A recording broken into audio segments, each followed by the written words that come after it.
simply inundated them with information. And unless they focused in on a target in that bulk data, they couldn't find anything else in the grand scheme of things, because there was just too much data to look at. No human or set of humans could possibly do it. So if you were doing something they didn't like, they could focus on you and go after you. But with all this data, but if you were trying to detect terrorism around the world in this bulk data acquisition environment, why you were buried and you couldn't find them. So that's really the problems that I see. I mean, they were making themselves dysfunctional. They couldn't actually protect us anymore, and they were violating our constitutional rights and throwing away our privacy, when in fact they could have maintained all of the privacy of everyone in the world, focused an attack on known terrorists and bad guys in zones of suspicion around them, and done a real focused, disciplined attack to stop these things, and succeeded. Instead, they took this bulk approach and failed. William Binney, the top NSA whistleblower in history, joins us. Exposefacts.org is the whistleblower website where you can read some of his specific writings. You know, I've been politically involved promoting liberty for 20 years on air now, and I personally have had repercussions that have even come out in the newspapers by the FBI and others. And when you get on a White House enemies list and it comes out in the newspapers, it's surreal.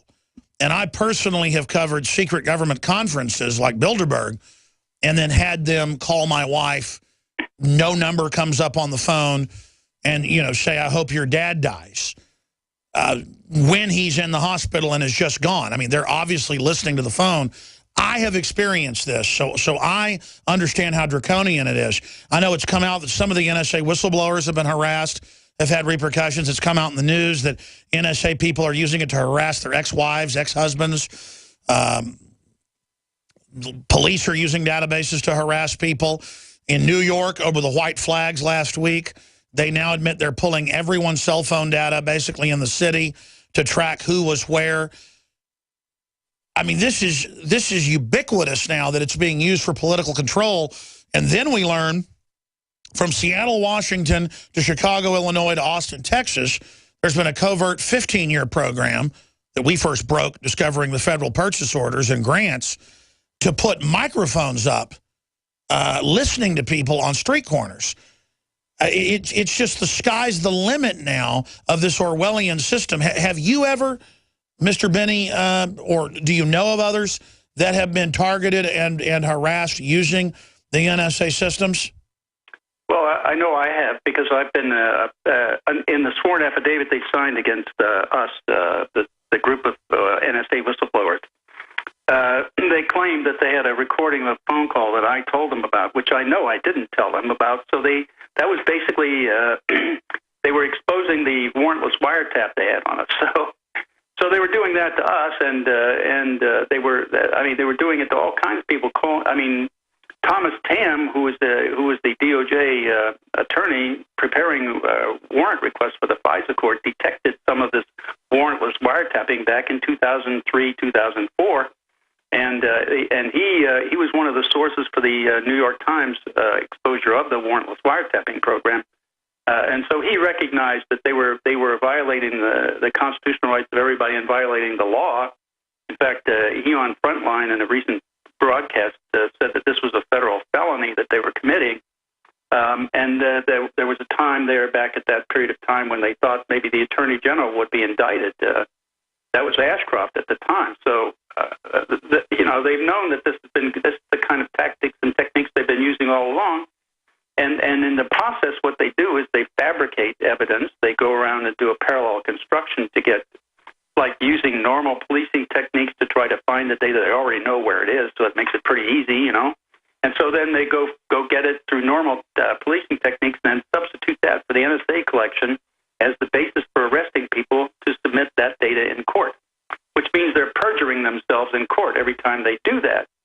And it's simply subverting our entire judicial process as they're executing. I mean, I call this a planned program perjury policy run by the Department of Justice of the United States. Is it not, by the very definition, organized crime, racketeering? I would think of it that way, yes. It's a kingpin operation, because if you study kingpin operations from Sicily right through to modern times using the Italian model, which even goes back to Caesar, you corrupt people. It's not just getting them to take the money or getting them to violate the law. Now you can blackmail the DEA agents, the FBI, the Secret Service, and everyone else. You can also plant fake data on them without even using the sneak and peek provision of the Patriot Act. And it is bigger than just spying on everyone or ruining and muddying all the intelligence waters. It's a chilling effect, but it's also a mass corrupting program where now, I mean, I've talked to local police years ago that were in the Threat Fusion Center, and they said, no, we can listen to you right now. So then select police are being brought in and federalized and allowed to get into the Palantir system. I mean, right now, I think they're using the cover of NSA coming out, Mr. Benny, to actually hide it in plain view. And if we don't reverse this revolution of Big Brother, it will now be standardized. Do you get my finer point there? Yes, I do, and in fact, I agree totally with it. And as an example, you can use Nancy Pelosi when she was Speaker of the House. If you recall, when she said that impeaching George Bush is off the table. Yes. If you remember that, well, the point was that she was co-opted into that program in October of 2001. She was the ranking member on the House Intelligence Committee, and at that time, the chair and ranking members of the House and Senate Intelligence Committees were the only ones in Congress briefed on this program. That was, I think, around the 4th of October of 2001. And she bought into those programs as well as the other similar programs at CIA, which meant that George Bush could say, if you want to impeach me, you have to impeach yourself because you're a part of this, you're culpable in this. So that's the leverage of leverage that he had against her. So that leverage is the game they're playing. It really is the ultimate form of discrimination by a ruling class in the Soviet Union, in Eastern Germany. The British, of course, wrote the book on this, as you know, to gobble up everything, create files on everything, and then use it to politically persecute who you want. But then beyond that, only the establishment and select corporations that are part of it are given access to it. They then use the data, not even against political enemies, but to consolidate the economy. It's unfair trade practices. It's the end of the free market. And then you find out it's been an organized telecommunications plan since the early 90s and the Telecommunications Act of 96 to put these hubs in everywhere. You were there at the NSA at that time. I mean, weren't people concerned, like James Bamford, I know, wrote about it, when it was obvious that they were putting in this real-time surveillance? Well, I think the issue goes back, and this is probably what Jim was referring back to, was back in the Nixon days when he had NSA with their program Minaret and FBI with COINTELPRO and CIA with Chaos, all collaborating to spy on enemies of the Nixon administration, those opposing the war. Martin Luther King, John Lennon, and various other people in the country. They at the time, you see, the problem was they could only do so much. They only had so much effort, so they could only handle maybe a couple thousand people. But now, with the new technologies, that gives you the capability to do everybody in the country, and in fact, most people in the world, which means you're monitoring hundreds of millions, if not billions of people every day. So that's the kind of leverage that this kind of technology gives them. They're doing what Nixon did was an infinitesimal of what they're doing now. That's the whole point of it. And Nixon got impeached. Those were the articles of impeachment against him, and we're sitting here doing nothing about it. We're simply accepting it. You've exposed the parallel construction that was in Reuters last August, exclusive U.S. directs agents to cover up program used to investigate Americans, where they're dragnetting the phone records, the phone calls of people selling each other marijuana and things like that. They selectively leave the big cartels alone, the big banks laundering the money. They then farm out the data to the DEA, who then farms it out to the threat fusion centers and to local police.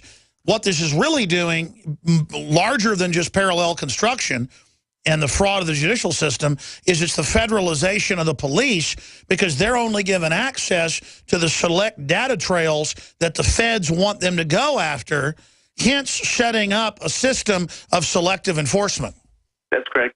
And also there was a quote from the Reuters article last year from a federal agent who said, "This is such a great program, I just hope we can keep it secret." Well, you know, you don't get an informed electorate or anything in a democracy that way. I mean, that's a secret government. Unbelievable. I know there's a lot you can't talk about because of national security, agreements and letters, but we've seen Sibel Edmonds, a whistleblower from the FBI, NSA side, breaking the gag order and exposing the fact that our government was basically manipulating and handling and protecting al-Qaeda right up until 9/11. Now we see ISIS, IS, al-Qaeda being armed to attack Syria, allowed into Libya, the very group we're told we have the NSA to fight. What is your view on Sibel Edmonds and people like her? Well, I think she certainly pointed out some very important things that we need to pay attention to. I mean, and again, I think that the general population probably is not as actively involved as it should be by any means. So, I mean, you need to tell these people what they're doing is just a violation of our fundamental rights. And you need to say, if you don't straighten up and start to do the right thing next election, I'm firing you. I mean, that's what you've got to do with these people. You have to tell them outright, you're fired. Well, that was my next question, is you're the expert. I'm asking the questions. I want you to take the floor here when we come back from break and speak to the American people, millions of folks out there, about a plan of action, how you think we turn this around, and other points. And we're going to give listeners an opportunity to tweet their questions at Real Alex Jones on Twitter at hashtag #IWChats. So hashtag IWChats. Tweet your questions for the top NSA whistleblower, William Binney, and he will graciously answer your questions here on air today. Turned down his big, high-paying job at the very highest levels of the NSA, directing an entire division to begin to warn the American people. First, he warned Congress. Nothing happened. Now he's warning folks publicly and warning the German government, the British government, and others. William Binney is our guest, so send your questions there to Real Alex Jones on Twitter at hashtag IWChats, and we will take those questions coming up in the next segment. But other points that you think are important for listeners out there to be aware of, Mr. Binney? Well, I mean, I look at this as a fundamental destruction of our democracy. I mean, this is really what's going on. They're destroying the foundation of this country.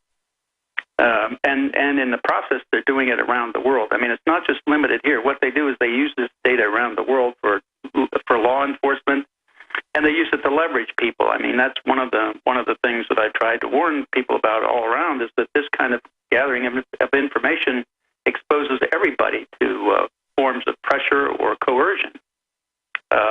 And so, I mean, those are the real. I mean, it's showing really the frailty of human beings and how they tend to use. Once you give them knowledge, and that really is power. Once you give them that power, one way or another, they tend to use it sooner or later. And so the point is, you need to have a real rigorous way of managing and making sure that they can't do it without being exposed. We don't have that now. What they do with whistleblowers is they attack them, they put them in jail.